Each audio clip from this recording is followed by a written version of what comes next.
Hey everyone, welcome back for another deep dive. Always a pleasure. So today, buckle up because we are wading into the wild world of Trump news. You could say that again. There is a lot going on. Seriously, from courtrooms to international incidents and some of the most eyebrow-raising proposals. Well, you'll hear about those soon enough. Definitely a lot to unpack. Okay, so first up, Should we start with the legal stuff? yeah, I think that makes sense. I mean, that hush money trial sentencing, right? Who would have predicted an unconditional discharge? Yeah, that definitely caught some people off guard. No city. To be honest, when I first saw that, I was like, wait, what does that even mean? It basically means that even though he was found guilty. You mean guilty of falsifying those business records, right? Exactly. But despite that, he's not facing any additional penalties. In this particular case, at least. You don't see that every day. Especially in such a high-profile case, right? Yeah, it's pretty unusual. And this is all happening while, of course, he's been very vocal about the trial being a witch hunt. Yeah, he's maintained his innocence throughout this whole thing. Definitely been sticking to that narrative. And then there's that settlement with ABC News, Oh, yeah, that was a big one. $15 million, and a public apology from the network, no less. Yeah. And, $15 million, that's not exactly small change. Especially for a major news network, it really makes you think, what are the long-term implications of something like that? Well, it definitely highlights the kind of the complicated relationship, between the media and politics and the legal system these days. Yeah, for sure. I mean, a settlement that big, along with the apology. It kind of raises questions about, like, who really holds the power, right? Yeah, exactly. And then there's the whole issue of, like, could this discourage reporting in the future? Especially when it involves, really powerful people. That's a really good point. Okay, well, how about we lighten things up a bit? Sure, maybe you take a break from the heavy stuff. Because next up, we've got some proposals from Trump that, well, honestly, they sound like they're straight out of some kind of political satire.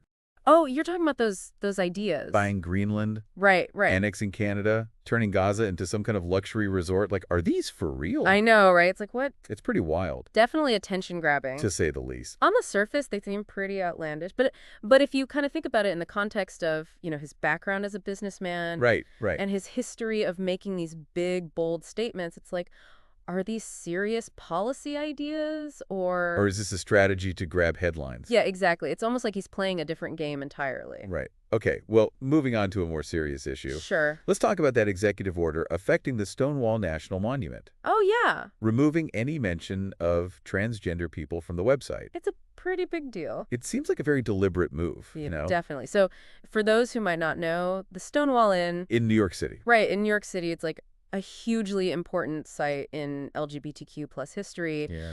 And the uprising that happened there back in 1969, it's seen as this turning point in the fight for LGBTQ plus rights. A real landmark moment. Exactly. So taking away language about transgender people from the monument's website, it's basically like erasing their contributions from the whole story. Trying to rewrite history? Yeah, which is, incredibly problematic. No kidding. And of course, it's led to a lot of criticism and protests. Absolutely. Really adds fuel to the fire of the ongoing debate about transgender rights and their visibility. Yeah, that's for sure. Okay, well, shifting gears from social issues to the global economy, we've got these new tariffs that Trump announced. Right, the big news there. He's basically planning to target countries based on their economic policies. Yeah, it's a pretty big move. Definitely has the potential to shake things up.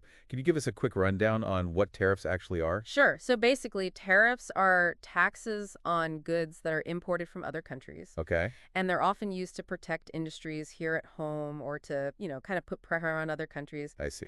And a worry with these new tariffs is that, well, they could start a trade war, Oh, wow. and that could potentially harm economies all over the world. So a lot of uncertainty in the air there.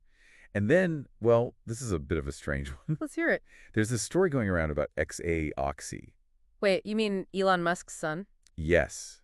Him being, like, positioned as some kind of chief negotiator with Russia. Is this some kind of elaborate joke? I know, right? It sounds crazy. A 4-year-old leading diplomatic talks with Russia. Yeah, I highly doubt we'll actually see him at the negotiating table. Especially when you're talking about something as complex as the Ukraine ceasefire. Yeah, that was a major topic at the Munich Security Conference, by the way. Right, right. My guess is this is more of a symbolic thing, a way to generate buzz, get people talking. Yeah, a headline grabber for sure. But it does make you wonder about, the current state of diplomacy and how serious we're taking these crucial international discussions. It's definitely a head-scratcher. Okay, last but not least, we've got a potential government shutdown looming. Oh, not good. And what I find so confusing is this is happening while Republicans have control of all branches of government. How does that even work? Well, even when one party controls everything, passing a budget, it means dealing with internal disagreements and finding compromises. Right. And in this case, they've hit a wall.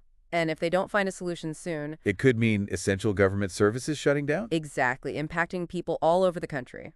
So wow, we've covered a lot today. From courtroom drama to global economics. Controversial proposals, a possible government shutdown. It's almost like drinking from a fire hose, right? It really is.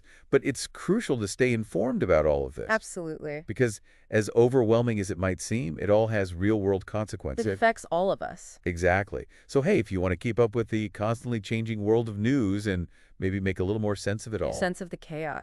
Right. Then be sure to subscribe to The Daily Take for more deep dives just like this one. We break down the headlines, connect the dots, and hopefully make things a little clearer. Yeah, we do our best. We'll catch you next time. See ya. TIP.